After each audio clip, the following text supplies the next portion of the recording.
তিনি একা বসে ইবাদতে মগ্ন থাকতেন, তার মুখে স্পষ্ট বিষণ্ণতার ছাপ দেখা যেত। আল্লাহ তাআলা আদমের এই অবস্থা জানতেন, তাই তিনি জিবরাইল আলাইহিস সালামকে পাঠালেন। জিবরাইল আলাইহিস সালাম এসে মুচকি হেসে জিজ্ঞাসা করলেন, হে আদম, জান্নাত আপনাকে কেমন লাগছে? আদম আলাইহিস সালাম বললেন, জান্নাত খুবই সুন্দর, চারিদিকে শান্তি, নিয়ামত আর নূর সবই আছে, কিন্তু হৃদয়ে এক অদ্ভুত অভাব অনুভব করি, যা আমি বুঝতে পারছি না। জিবরাইল আলাইহিস সালাম বললেন, হে আদম, আমি বুঝতে পারছি আল্লাহ আমাকে এই উদ্দেশ্যেই পাঠিয়েছেন, শীঘ্রই আপনার এই শূন্যতা পূর্ণ করা হবে। এই বলে জিবরাইল আলাইহিস সালাম পরদিন ফজরের আগে যখন আদম আলাইহিস সালাম হালকা ঘুমিয়েছিলেন, তখন আল্লাহর আদেশে জিবরাইল আলাইহিস সালাম তার কাছে এলেন। তিনি আদমের বাম পাশের একটি পাঁজরের হাড় বের করলেন, তাতে চামড়া ও মাংস পরালেন, নুরানি শ্বাস ফুঁকলেন। এভাবেই এক নতুন সৃষ্টির সূচনা হলো।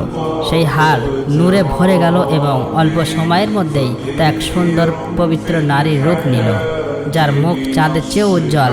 তাকে দেখে মনে হতো জান্নাতের সব আলো যেন তার থেকেই বিচ্ছুরিত হচ্ছে। জিবরাইল আলাইহিস সালাম মুচকি হেসে আদমের সঙ্গে বললেন, হে আদম, উঠুন। আদম আলাইহিস সালাম জেগে ওঠে। সেই নুরানি সস্তাকে দেখে তিনি বিস্ময়ে অভিভূত হয়ে গেলেন। তার চোখে দয়া, প্রশান্তি ও ভালোবাসার ঝিলিক ফুটে উঠল। তাকে দেখা মাত্রই আদমের হৃদয়ে এমন এক শান্তি নেমে এলো, যা তিনি আগে কখনোই অনুভব করেননি। জিবরাইল আলাইহিস সালাম বললেন, হে আদম, এই হলেন আপনার সহধর্মিণী বিবি হাওয়া আলাইহিস সালাম। এই কথা শুনে আদমের মুখে হাসি ফুটে উঠল, তার হৃদয়ের শূন্যতা মুহূর্তেই দূর হয়ে গেল। তাফসিরে বর্ণিত আছে, পৃথিবীর সব নারীর মধ্যে সবচেয়ে বেশি সৌন্দর্য বিবি হাওয়াকে দান করা হয়েছিল। আদম আলাইহিস সালাম দীর্ঘক্ষণ তাকে দেখতে থাকলেন এবং অন্তরে অন্তরে আল্লাহর শুকর আদায় করতে লাগলেন। ধীরে ধীরে তিনি তার দিকে এগিয়ে যেতে চাইলেন, কিন্তু জিবরাইল আলাইহিস সালাম তাকে থামিয়ে বললেন, হে আদম, নিকাহ ছাড়া আপনার তার কাছে যাওয়া বৈধ নয়। আগে আল্লাহ তাআলার কাছে নিকাহের দোয়া করুন। আদম মাথা নত করলেন এবং বিবি হাওয়ার সঙ্গে নিকাহের জন্য আল্লাহর কাছে দোয়া করলেন। আল্লাহ তার দোয়া কবুল করলেন এবং বললেন, হে আদম, আমি তোমার ও হাওয়ার নিকাহ সম্পূর্ণ করে দিলাম। এখন তুমি তোমার স্ত্রীর মোহর আদায় করো। আদম আলাইহিস সালাম জিজ্ঞাসা করলেন, হে রব, মোহর কি হবে? আল্লাহ রাব্বুল আলামিন বললেন, মোহর হলো তুমি আমার প্রিয় হাবিব হযরত মুহাম্মদ সাল্লাল্লাহু আলাইহি ওয়াসাল্লামের উপর কয়েকবার দরুদ পাঠ করবে।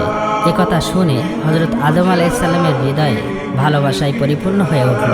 তিনি সম্পূর্ণ মনোযোগ দিয়ে হুজুর সাল্লাল্লাহু আলাইহি ওয়াসাল্লামের উপর দরুদ পাঠ করলেন, আর সেই সঙ্গে মানব জাতির প্রথম নিকাহ সম্পূর্ণ হলো। পবিত্রতা, ভালোবাসা, রুহানিয়াত পূর্ণ, এটাই ছিল মানুষের প্রথম সম্পর্ক। এরপর আল্লাহ তাআলা আদম ও হাওয়া আলাইহিস সালামকে জান্নাতের সমস্ত নিয়ামত ব্যবহার করার অনুমতি দিলেন এবং বললেন, হে আদম, হে হাওয়া, জান্নাতের সব নিয়ামত তোমাদের জন্য, তোমরা যা ইচ্ছা খাও, পান করো, কিন্তু এই একটি গাছের কাছে যেও না এবং এর ফল কখনোই খেও না। বলা হয়ে থাকে সেই গাছটি ছিল গন্ধবের। আদম ও হাওয়া আলাইহিস সালাম জান্নাতে শান্তি ও আনন্দের সঙ্গে বসবাস করতে লাগলেন, কিন্তু অন্যদিকে শয়তান তাদের ধ্বংসের ষড়যন্ত্র করতে শুরু করলো। সে বাইরে বসে প্রতিটি মুহূর্ত এই পরিকল্পনাই করত কিভাবে আদম ও হাওয়াকে পথভ্রষ্ট করা যায়। জান্নাত থেকে বিতাড়িত হবার পর শয়তানের সবচেয়ে ভয়ঙ্কর চক্রান্ত শুরু হলো। সে বাইরে বসে সারাক্ষণ ভাবতে লাগলো কিভাবে আদম ও হাওয়াকে ধোঁকায় ফেলে আল্লাহর নাফরমানি করানো যায়। জান্নাতের কাছে পৌঁছানোর জন্য সে নিজের পুরনো জ্ঞান, দুয়া ও ওজিফাগুলো স্মরণ করলো। অনেক চেষ্টার পর সে জান্নাতের সীমানার কাছাকাছি পৌঁছে গেল। সেখানে সে দেখলো একটি সুন্দর ময়ূর দেওয়ালের উপর বসে আছে। ময়ূর শয়তানকে দেখে জিজ্ঞাসা করলো, তুমি কে? শয়তান মিথ্যা বলল, আমি একজন ফেরেশতা, জান্নাতে প্রবেশ করতে চাই। ময়ূর উত্তর দিল, হযরত আদম আলাইহিস সালাম এখানে উপস্থিত আছেন, তার থাকতে অন্য কাউকে ভেতরে ঢোকার অনুমতি নেই। শয়তান নরম কণ্ঠে বলল, আমার উপর দয়া করো, যদি তুমি আমাকে সাহায্য করো তবে আমি তোমাকে এমন দোয়া শিখিয়ে দেব যার ফলে তুমি কখনোই বুড়ো হবে না, কখনোই মরবে না এবং চিরকাল জান্নাতে থাকবে। লালচে পড়ে ময়ূর রাজি হয়ে গেল। শয়তানের মিষ্টি কথা ও পড়া দোয়াগুলো ময়ূরের মন গলিয়ে দিল, আর সে শয়তানকে জান্নাতের ভিতরে নেওয়ার উপায় বলে দিল। সেখানে একটি বড় সাপ পাহারায় ছিল। ময়ূর সব কথা সাপকে জানালো। সাপ শয়তানকে জিজ্ঞাসা করলো, তুমি কে এবং কেন ভিতরে যেতে চাও? শয়তান আবার মিথ্যা বলল, আমি আরশের নিচে থাকতাম, সেখানে আমি এমন একটি দোয়া শিখেছি যা দ্বারা সব ইচ্ছা পূরণ হয়।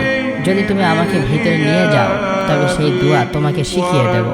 সাপও সেই দোয়ার লোভে পড়ে গেল, তবে বলল, আদম আলাইহিসসালাম থাকতে কাউকে ভিতরে নেওয়া সম্ভব নয়। তখন শয়তান তার সব থেকে ভয়ঙ্কর চাল দেখালো। সে বলল, যদি তুমি চাও আমি তোমার মুখের ভিতরে ঢুকে যাব, এভাবে আমরা দুজনেই জান্নাতে পৌঁছে যাব, আর কেউ আমাদের দেখতেও পাবে না। সাপ এই পরিকল্পনায় রাজি হয়ে গেল। সে মুখ খুলল আর শয়তান তার ভিতরে প্রবেশ করল। এরপর সাপ জান্নাতের মনোরম পরিবেশের মধ্যে দিয়ে এগিয়ে বিবি হাওয়া আলাইহিসসালামের কাছে পৌঁছে গেল। সেখানে পৌঁছানো মাত্রই শয়তান জোরে জোরে কাঁদতে ও হেঁচকে তুলতে লাগলো। তার কান্না এতটাই বেদনাময় ছিল যে হুর ও গিলমানরাও জড়ো হয়ে গেল। বিবি হাওয়া বিস্ময়ে জিজ্ঞাসা করলেন, হে অপরিচিত, তুমি কেন কাঁদছ? শয়তান নিষ্পাপের অভিনয় করে বলল, আমি তোমাদের পরিণতির কথা ভেবে কাঁদছি। বিবি হাওয়া আলাইহিসসালাম ভয় পেয়ে গেলেন, আমাদের পরিণতি কি হবে? শয়তান বলল, আল্লাহ তাআলা খুব শিগগিরই তোমাদের দুজনকে জান্নাত থেকে বের করে পৃথিবীতে পাঠিয়ে দেবেন। আমি এই কথা আরশে লেখা দেখেছি। বিবি হাওয়ার মুখে উদ্বেগ নেমে এলো। তিনি জিজ্ঞাসা করলেন, তোমার কথা সত্য? আমি কিভাবে বিশ্বাস করব? শয়তান সঙ্গে সঙ্গে বলল, আমি যদি মিথ্যা বলি তবে আল্লাহ ও আল্লাহর ফেরেশতাদের লানত আমার উপর পড়ুক। তার মিথ্যা শপথে হাওয়ার মন গলে গেল। এরপর কাঁপা কণ্ঠে তিনি জিজ্ঞাসা করলেন, যদি আমাদের পৃথিবীতে পাঠানো হয় তবে কি এর থেকে বাঁচার কোনো উপায় আছে?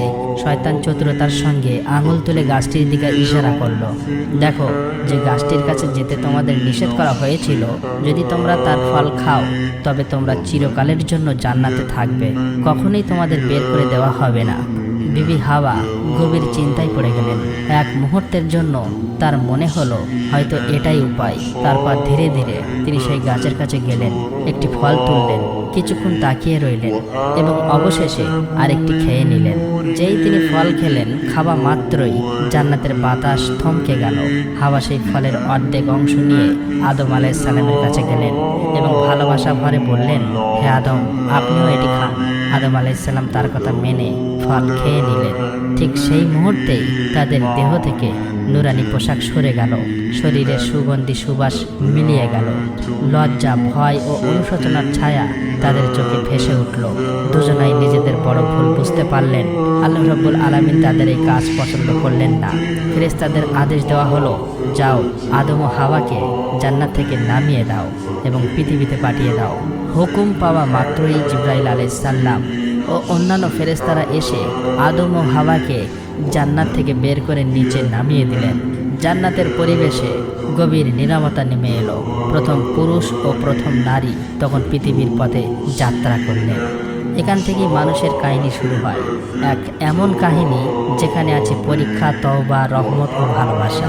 যখন আদম ও হাওয়া পৃথিবীতে অবতরণ করলেন তখন তাদের দুজনকে একে অপরের থেকে বিচ্ছিন্ন করে দেওয়া হলো। আদম সরন্দ নামক পাহাড়ে অবস্থান করলেন আর হাওয়া জেদ্দা অঞ্চলে। দুজনেই আল্লাহর নাফরমানির বেদনায় কাঁদতে কাঁদতে ইবাদত ও তওবা করতে লাগলেন। বহু বছর ধরে তারা নিজেদের গুনাহের জন্য অনুশোচনায় ভুগলেন। অবশেষে একদিন আল্লাহ তাআলা তাদের তওবা কবুল করলেন এবং বললেন, হে আদম, হে হাওয়া, আমি তোমাদের রক্ষা করে দিলাম, আমি তোমাদের ক্ষমা করে দিলাম। এখন তোমরা দুজন একে অপরের সঙ্গে মিলিত হও। আল্লাহর আদেশে তারা দুজন এক জায়গায় এসে মিলিত হলেন। সেই সাক্ষাৎ এতটাই পবিত্র ও রুহানিয়াতপূর্ণ ছিল যে সেখান থেকে মানবজাতির নতুন সূচনা হলো। কিছু সময় পর তাদের সন্তানরা জন্ম নিতে লাগলো। পৃথিবীতে জীবন ছড়িয়ে পড়ল, ভালোবাসা ও রহমতের ধারা প্রবাহিত হতে থাকলো। এভাবেই মানবজাতির প্রথম অধ্যায় শুরু হলো। এক এমন যাত্রা যেখানে ছিল ভুল, ছিল তওবা আর ছিল অসীম রহমত। আল্লাহ তাআলা প্রমাণ করে দিলেন যে বান্দা অন্তর থেকে সত্যিকারভাবে তওবা করে তার জন্য রহমতের দরজা সবসময় খোলা থাকে। এই সৃষ্টির প্রয়োজন কি? ফেরেশতাদের বিস্ময় ভরা কথা শুনে আল্লাহ রাব্বুল আলামিন বললেন, হে ফেরেশতাগণ, আমি যা জানি তোমরা তা জানো না।